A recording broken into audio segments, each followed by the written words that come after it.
aquí la Secretaría de Cultura de México, donde se trazan políticas para mantener la rica fusión de tradiciones indígenas y la herencia española con las nuevas tendencias que han dado lugar a expresiones únicas en la música, la danza, la gastronomía, el arte, la lengua y las festividades. La cultura mexicana es orgullo colectivo y es diversidad. La actual secretaria de Cultura Federal de México es Claudia Curiel de Icaza, historiadora, productora y gestora cultural. Con ella vamos a conversar hoy. Ella no viene del escritorio ni de la élite, viene de andar los caminos de la superación y escuchar las voces del pueblo. Es egresada de la UNAM con estudios en otras de las universidades más prestigiosas del mundo. Su sello se forjó en el circuito independiente y durante su paso por la Secretaría de Cultura de la Ciudad de México, cuando redefinió lo que puede y debe ser una política cultural con enfoque social. Claudia Curiel ha participado en festivales de cine, música y artes escénicas como lo son el Festival Internacional de Cine Contemporáneo de la Ciudad de México, el Festival de Cine de la UNAM y el Opval Festival, entre muchos otros. También fungió como directora general de música de la UNAM, la universidad pública más importante del país. Impulsó proyectos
Gracias. Qué gusto por fin poder entrevistarla. Muchas gracias, Ailsa.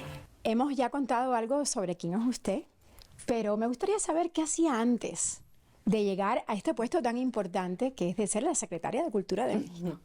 Bueno, llevo 20 años trabajando en festivales de cine, de música, de artes escénicas y también tuve la oportunidad de trabajar como secretaria de Cultura de la ciudad cuando la actual presidenta, Claudia Sheinbaum Pardo, fue jefa de gobierno. Y anteriormente, pues trabajé también en muchas instituciones culturales, como en la Coordinación de Difusión Cultural de la UNAM, en la Dirección de Música, en Casa del Lago, y también en muchas iniciativas independientes, entre las cuales yo tuve mi propio festival de música. Eso suena muy interesante. De punk, más metalero, durante 5 años. ¿Y ahí qué hacían el festival? Yo fui la fundadora, la directora, la que conseguía el recurso, la que hacía todo con un equipo muy pequeño. Fabuloso. Durante 5 años, entonces he podido estar desde el lado de lo independiente, como funcionaria universitaria, pública y también en ámbito privado. Entonces es muy bonito porque he podido ver distintas trincheras y sobre todo entender lo que le cuesta a los artistas y a los gestores independientes levantar un proyecto.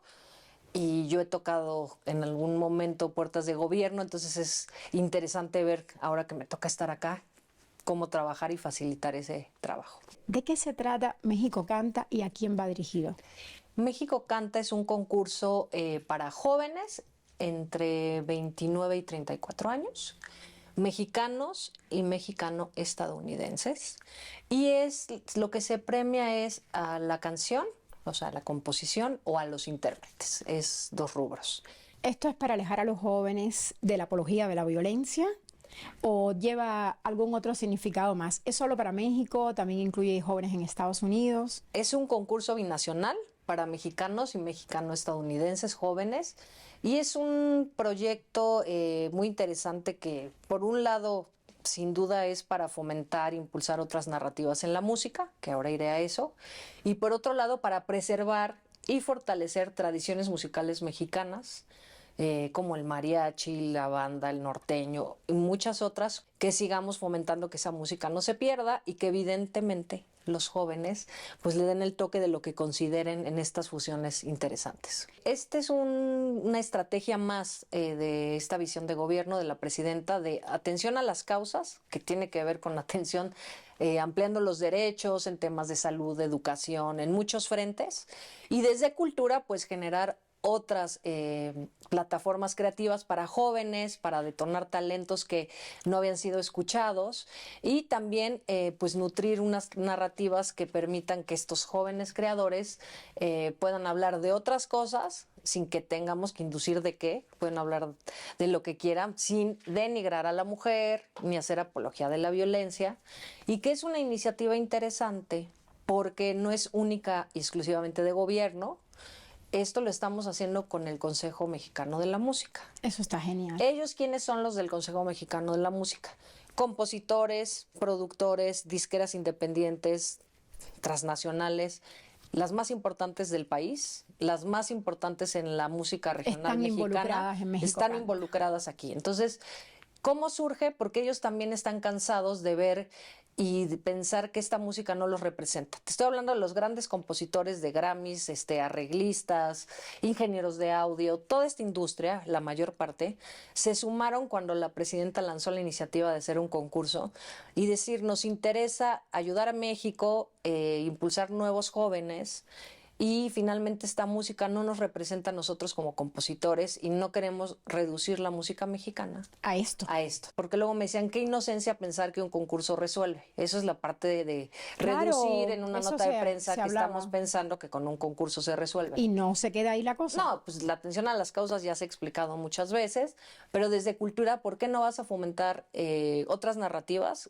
De la mano de profesionales de la industria, que son los que han grabado Vicente Fernández, Intocable, los Bukis, sin número de compositoras y compositores, los más importantes de nuestro país, que estuvieron ahí en la conferencia y que van a acompañar profesionalmente a los clasificados, sobre todo a los últimos 48, para que el día que se presenten haya un acompañamiento profesional y que el talento que tienen pues pueda brillar bastante más. Y además promover la industria mexicana de la música, que está actualmente en el número 10 del mundo, y que lo que querían hacer y mencionaron los del Consejo Mexicano de la Música es, actualmente se generan $2 billones de la industria no mexicana, sino de la música basada en identidades mexicanas.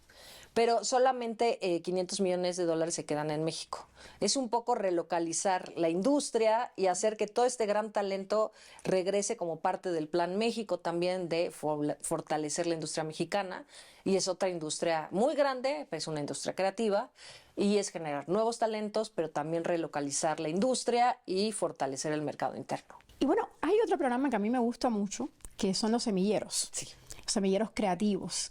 ¿Estos a quién va dirigido? ¿A qué sector de la población? Y tengo entendido, porque lo ha dicho también la presidenta Claudia Sheinbaum, que tiene mucho que ver con las orquestas juveniles de Venezuela, que le gusta mucho a ella este modelo de educación. El modelo del sistema venezolano es maravilloso.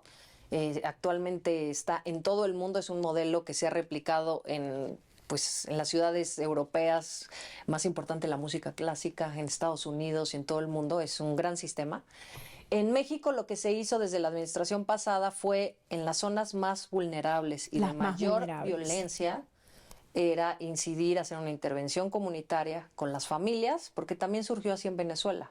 Era para regenerar el tejido social, entonces hacía la comunidad entre los padres, los maestros, donde diario, alrededor de 4 horas, pues toda la comunidad se integraba a una actividad educativa, y ese fue el éxito de cómo revitalizar. Aquí avanzó mucho en la administración pasada, en las zonas más difíciles, más dolidas por la violencia, para generar pues otras estrategias de intervención comunitaria. ¿Qué estamos haciendo ahora? Pues fortalecer ese programa, y este año firmamos un convenio con el Instituto Nacional de Pueblos Originarios, de Pueblos Indígenas, y ellos tienen más de 1,200 escuelas en todo el país, también en las zonas más vulnerables. Claro, volviendo Y son niños al tema, indígenas claro. que hablan lengua originaria, que están toda la semana tomando clases ahí, que tienen comedores, viven ahí. Y ahí vamos a hacer también una intervención Con semilleros con creativos. semilleros, donde Eso este año suena vamos a genial. crecer, vamos a tener como 6,000 niños este año en los semilleros con las escuelas. Y estamos recuperando lengua, en lenguas indígenas, música tradicional. ¿La cultura institucional en México sigue siendo elitista, clasista, centrista o con estas iniciativas como los semilleros creativos, que además los van a llevar hasta las escuelas indígenas, esto se va a romper un poquito este esquema que siempre ha existido? Bueno, estamos trabajando en todos los frentes. Hay un énfasis muy importante en el trabajo y la cultura comunitaria como un eje de gobierno, de trabajo colectivo, comunitario, que visibiliza la diversidad de este país, que es pues, el eje central, transversal del Plan Nacional de Desarrollo, ¿no? Y no descuidamos, no dejamos a un lado muchas otras expresiones. Por ejemplo, puedes tener en Bellas Artes un recital de poesía en lengua originaria de puras mujeres poetas que no se había hecho nunca en el Palacio de Bellas Artes y lo hicimos hace unos meses y el palacio estaba lleno. Y a la par estamos con una programación de ópera que también tiene como objetivo llegar a un público diverso, no un público de élite. Finalmente la ópera surgió de lo popular. Y también abrir Bellas Artes a otras expresiones populares. Tuvimos, por ejemplo, a Chacón, este gran cantante de ópera mexicano. Entonces estamos buscando siempre un balance y darle entrada a cultura popular, a los pueblos originarios afromexicanos y a lo contemporáneo. ¿Entrar a una escuela de arte, de música en México es muy difícil, secretaria? Evidentemente tienen que fortalecerse, crecer, y ese es uno de los objetivos de esta administración. Con la presidenta pudimos proponer fortalecer las escuelas del IMPAL, que es como el corazón de la profesionalización artística y la iniciación. Y hay un presupuesto inédito para fortalecer las escuelas. Tenemos 34 profesionales, 64 de iniciación y muchas más en colaboración con los estados. Y hay más de 1,000 millones de pesos para recuperar, actualizar los programas, la planta docente y sobre todo la infraestructura, el equipamiento. Y de ahí lo que estamos haciendo es también actualizar esos programas educativos con una visión comunitaria que tenga que ver con la nueva escuela mexicana, con los semilleros y tener un sistema educativo de educación formal y no formal como semilleros, los de iniciación, y formal por si quieres profesionalizarte, que haya como paso 1, no formal, el camino, y mejorar los programas, las instalaciones y hacer sinergia con los estados para crecer estos programas y trabajar de nuevo con la SEP. La Secretaría de Cultura en algún momento pues era una parte de la SEP. Ahora Se separó, está trabajando con la Secretaría de Educación. se separó y de repente agarraron sus caminos cuando hay muchísimo por hacer. Muchísimo. Y ahora estamos trabajando muy de cerca con la SEP en todo el trabajo transversal que tiene que ver con educación artística, porque ellos ya tienen ahí las escuelas y nosotros tenemos la metodología, tenemos estudiantes que quieren dar clases ahí. Entonces estamos trabajando muy bien con el secretario Mario Delgado. Eso es una buena noticia. Con el INPI y con muchas instituciones para que la educación artística pueda llegar a muchos otros lados. Con esta reflexión yo le propongo hacer una breve pausa. Ya regresamos muy atentos para continuar con la entrevista con la Secretaria de Cultura de México, Claudia Curiel de Icaza.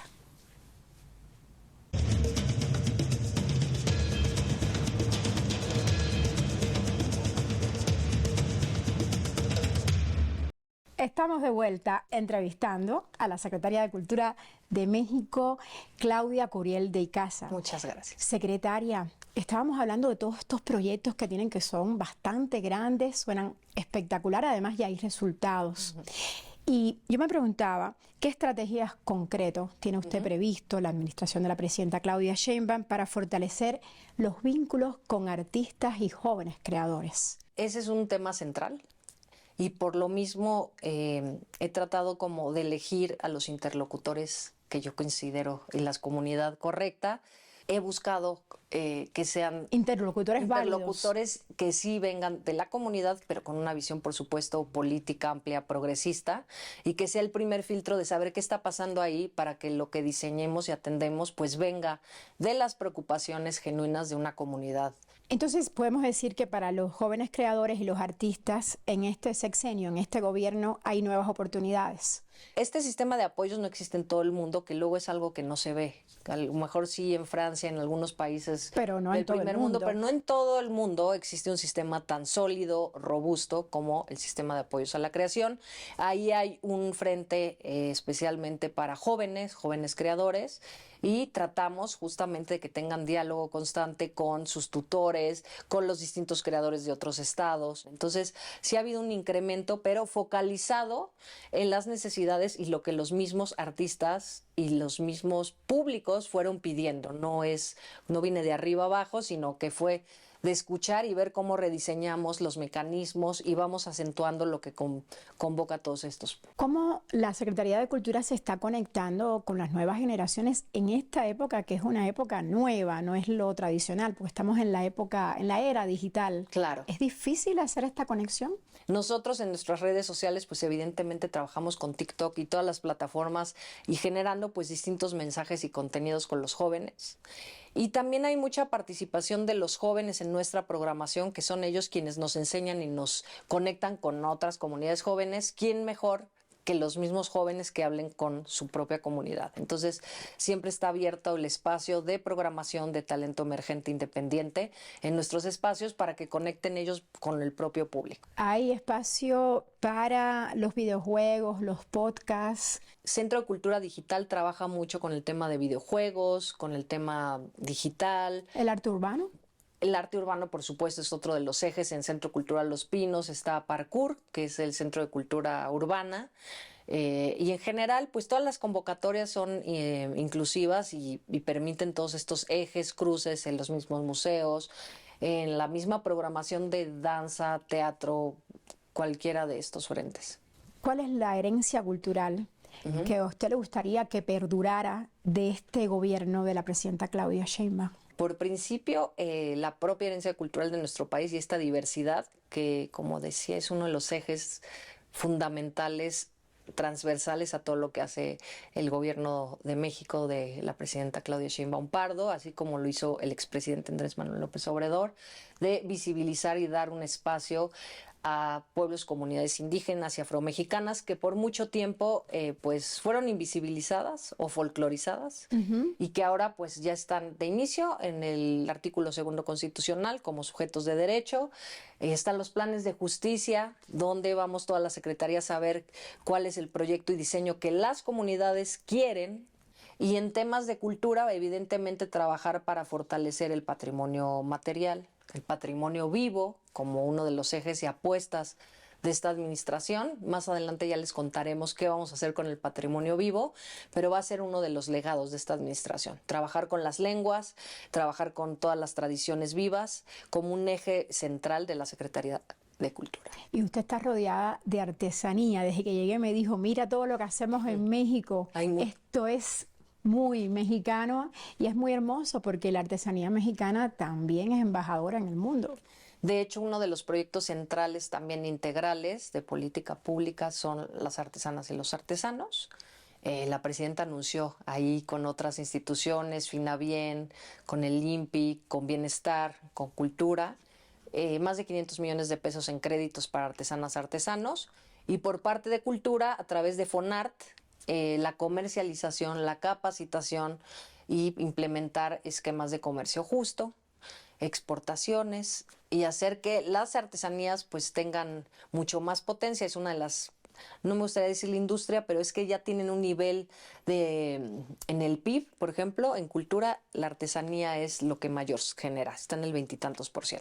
Entonces también es parte de apoyar economía creativa, ¿no? Desde el Estado, para que también se vuelvan autogestivos, el Estado apoye, pero sigamos incrementando el apoyo. Secretaria, si a usted le dijeran, bueno, vamos a tener un presupuesto sin límites, ¿usted qué proyecto elegiría? Yo creo que educación artística, amplificarlo para todas y para todos desde la iniciación y con un fuerte énfasis, lo que decíamos, en el patrimonio vivo, que es lo que hace que este México sea este maravilloso país con esta identidad, con esta resiliencia, y que los espacios y las comunidades que han tenido mayor marginación son los que han mantenido las tradiciones a flote, sin un centavo. Entonces, poder apoyar, fortalecer y que esa educación y todo eso se pueda visibilizar, yo creo que sería maravilloso.